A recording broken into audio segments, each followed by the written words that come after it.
everybody, I'm Sarah and I'm a recorder player.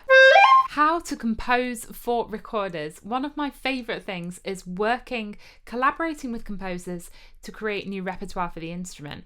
And I thought I'd put together some useful tips for those looking to get into composing with these amazing instruments. Important to say before I really start, there isn't one way to compose for the recorder, and feel free after watching this video to throw all of my advice out the window and do it your own way. That's absolutely fine. Recorders can play pretty much anything, and if you give your piece to a professional, I'm sure that they can make it work. But there are a few things that it's helpful to know along the way, just to make the process as smooth as it can be and to make your ideas speak as best as they can. We're going to get into instrumentation, notation, ranges, dynamics, special effects, everything you've ever wanted to know. Of course, I'm going to miss things out, so put them in the comments and I'll get back to you on that. So let's go. First of all, the instruments themselves. If you've watched a lot of my videos, you will have seen the variety of recorders that exist. But let's think, who are you writing this music for? A standard instrumentation that a lot of recorder players will have is an alto or treble recorder and a soprano or descant. If you're not sure what your target audience are going to own, those are good ones to start with. The soprano, as we know, is the one that people tend to start on, and the alto was the solo recorder of the Baroque era. The next most common one is your tenor recorder, starting on the same low C as the flute. And this has kind of emerged as the solo recorder of the contemporary music. The next recorders people may have are your sopranino, higher than the soprano, and then your bassette recorder, the smallest of the bass recorder family. So these will be your most common ones that you will see. After this, we get smaller recorders, bigger recorders in all different pitches, low Baroque pitch, high Renaissance pitch, different models from medieval, Renaissance, modern, folk recorders, ones with extra keys, ones with built-in microphones, ones with all kind of different things. For ensemble music, a standard setting is soprano, alto, tenor, bass in a quartet. I guess that will be the most common, and then out of that you're free to make your own combinations. A setting that's becoming increasingly common is the recorder orchestra. We see a lot of these in Britain, in Germany, in Taiwan. If you're in a country with lots of recorder orchestras as well, let me know. So these will be from your tiny garklein or your sopranino all the way down to your big contrabass. It goes without saying, the weirder you make your instrumentation, the harder it is to be able to get your piece out there and have lots of people play it. If that doesn't matter to you, you say, I want 24 contrabasses for this very specific festival, brilliant. But that's a practical thing that it's good to think about. You could, for example, write your composition for a Renaissance tenor, but say, okay, it's fine if it's on a regular tenor too. So let's meet the instruments, because there's something else I'm going to throw into the mix, how they're notated. Here's the thing that might be different from some other instruments you've worked with in the past. Recorders come in all different keys, most commonly C and F, but also G, D, A, B flat, whatever, but we notate them at the pitch they sound. Recorder players, especially professional players, will learn a new set of fingerings for every pitch, so you don't have to transpose the music like you would with a clarinet. However, we do transpose the music according to octaves. It can be a bit confusing, but I've made a handy chart for you. So let's go through them one by one, shall we? First up is the garklein. It's notated a full 2 octaves lower than it sounds. The range isn't as wide as some of your other instruments. I can reliably make an octave and a sixth, but that's mainly because I don't want to go higher. Sopranino. Notated an octave lower than it sounds. This instrument's lowest note is an F. Soprano. Also notated an octave lower than it sounds. And about these ranges, the two notes that you see are its standard range that most players will be able to achieve. The note in brackets is the extended range. It is possible to get up there. A professional player won't have many problems. Amateur player, it might be a bit high. Alto. Notated at pitch, lowest note F. Let me show you what I mean about those high notes. It's more of a special effect. Tenor.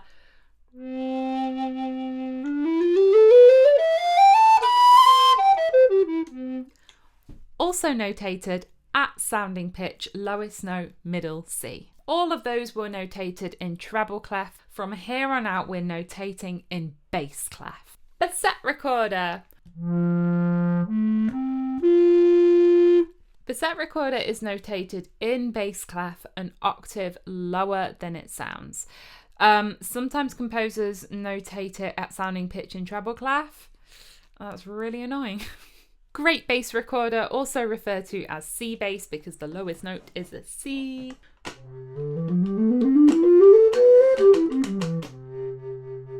These big instruments can go up higher, but it is more of a special effect than a beautiful melody.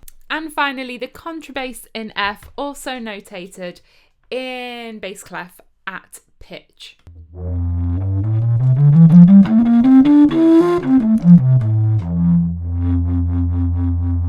This is by no means the lowest recorder. There's also a sub-great bass, a sub-contrabass, and I think a sub-sub-great bass and maybe even a sub-sub-contrabass.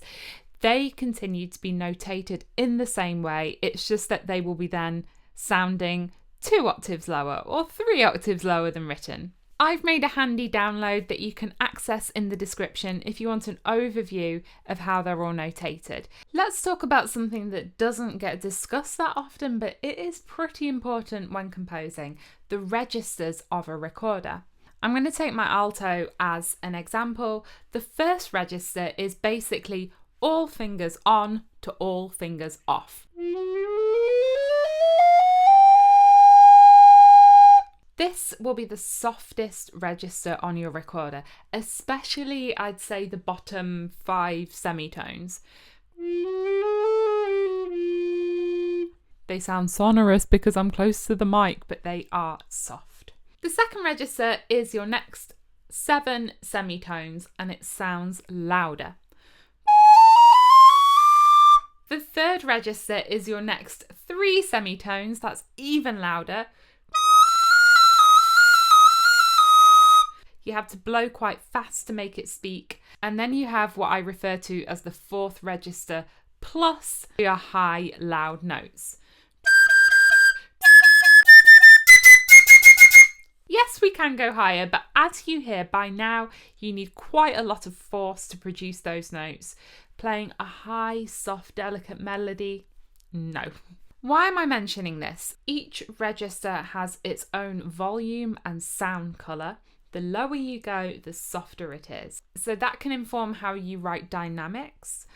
Also, when you change between registers, sometimes you get like an audible blip.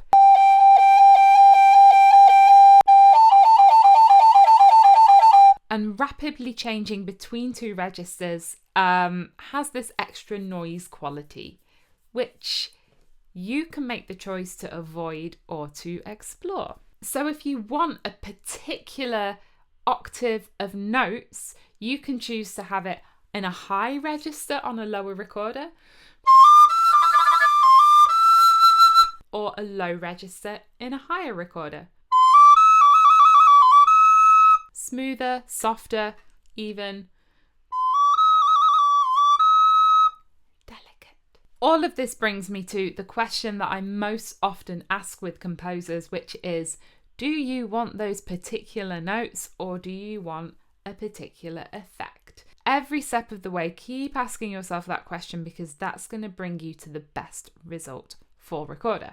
And while we're talking about sound, let's talk blending with other instruments because you might be composing for recorders in a mixed setting.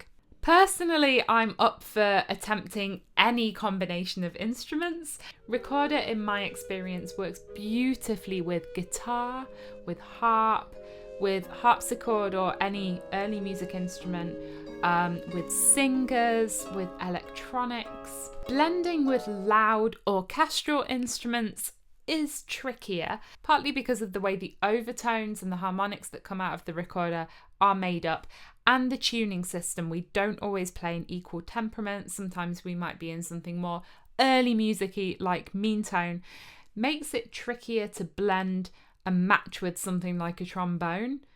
But don't let that stop you trying. Find the musicians and try it, rather than creating a finished product and then being like, why doesn't it work? Let's talk dynamics. The fact is that recorders, though we do have a dynamic range, it's subtler than a different instrument. We're not going to bring dynamics like your grand piano or like your saxophone. The best thing you can do is work with the instrument to exploit this. Let's work with registers. If you want something loud and forceful, put it in the top register of the instrument. If you want dynamic contrast, switch between the two registers. Use this low and high. If I see a low note written fortissimo, there's not a great deal I can do, but you can help it with an explosive articulation or an extreme vibrato. At this point, I would say to the composer, do you want that particular note or do you want to create intensity? If it's that particular note in that octave, take a lower recorder, play it in a high register and let it sing out. If you want that note but you're actually not so bothered about the dynamics, let it just enjoy its natural sonority.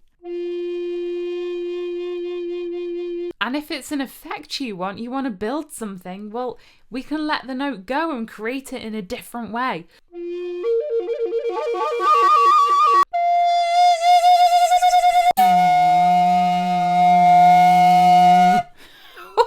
The other thing is, you can, of course, go much louder and much softer, but then we're letting go of, let's call it the standard Baroque sound. If you're happy to let that go, we can go wild.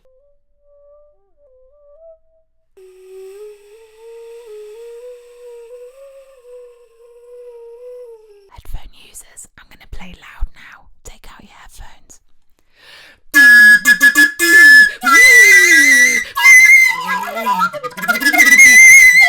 So in conclusion, I would say just remember dynamics is but one musical parameter and there are many others that the recorder does extremely well. So that's where I would focus your attention. Let's talk about articulation. Oh my God, we're so good at articulation. Any consonant you can think of comes out beautifully in the recorder.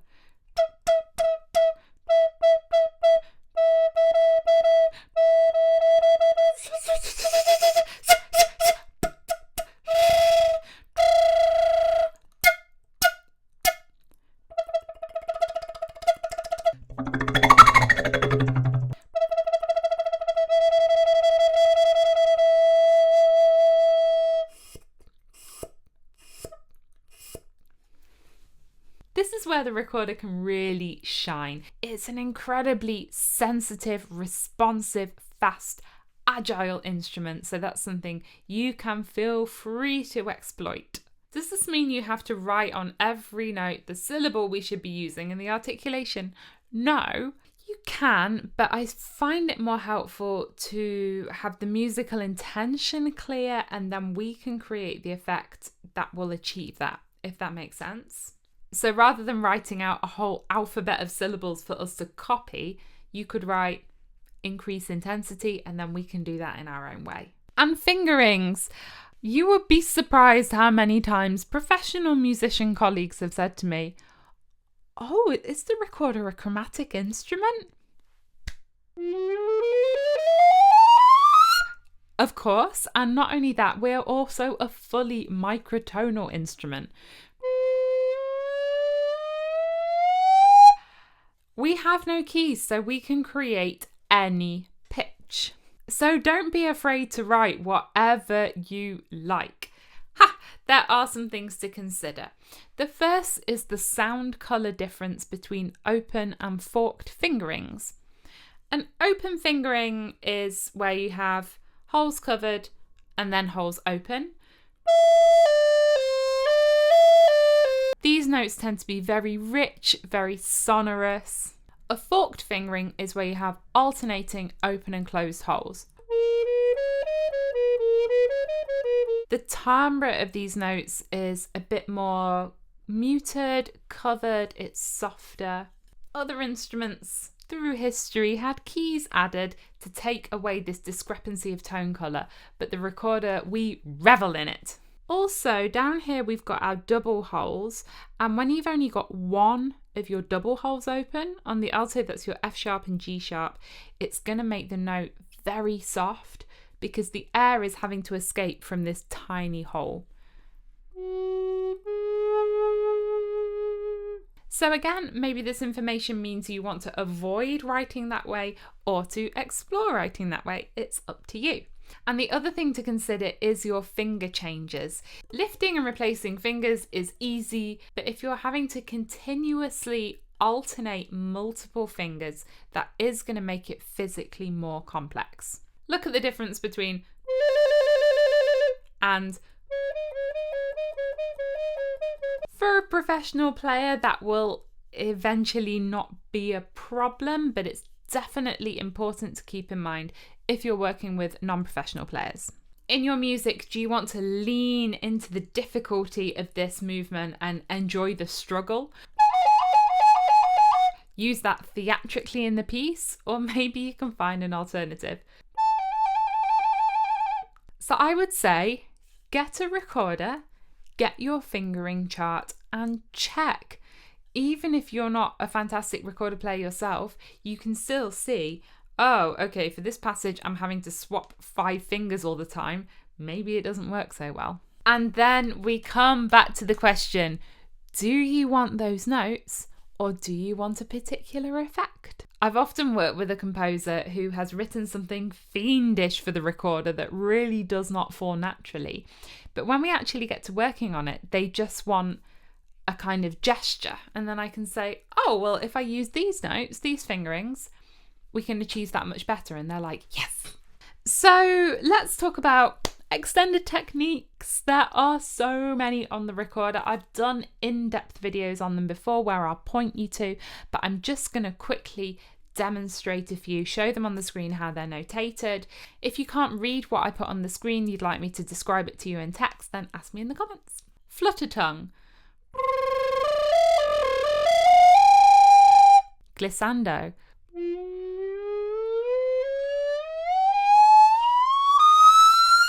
Multiphonics.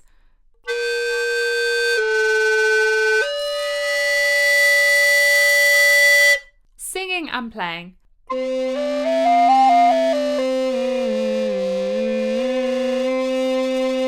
Percussive articulation.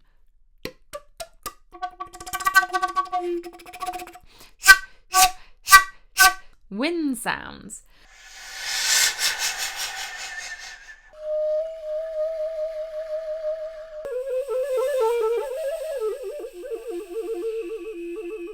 Extreme vibrato.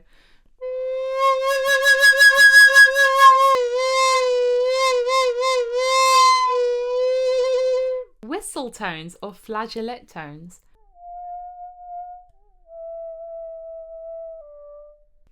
Sputato. Random fingerings.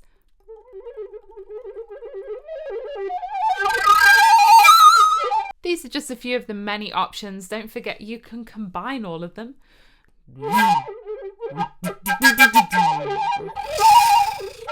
Hours of fun. I'm going to close off with a few extra hints and tips just to round up. First of all, don't forget we need to breathe. Some composers forget this. Bach. If you want the performer to swap recorders during the piece, give us time to do this. No, a beat and a half is not enough time. And don't forget to take into account the atmosphere of the piece. If it's a very slow, calm atmosphere, we'll need a little bit more time to move without breaking the tension. And finally, feel free to leave this all behind. Don't let me tell you how to compose. The most important thing is that you try out things and be creative. These are the kind of helpful things I'd suggest when you're starting to really finalize things and get the final version down on paper. Some of the best pieces came from like reacting against things or breaking the rules, breaking the boundaries. So don't avoid something just because Sarah told you to. I've probably forgotten loads of things. Composers, performers, please share in the comments what you have found helpful, any handy tips you have. If you disagree with something I said, wonderful. That's why we have this wonderful variety of music. And I hope you found it helpful. If you're a composer or a performer looking for each other to work with, please meet each other in my comments section. Just give a shout. It would make me the happiest person on earth if I knew that this video had brought you together. And that's it for today. As always, you can subscribe to my channel by clicking on my face down here. Over here is the Team Recorder web shop where you can get sheet music, Team Recorder merch, my CD, support the channel, and here's some more videos. Thanks for watching and have a great day. Bye!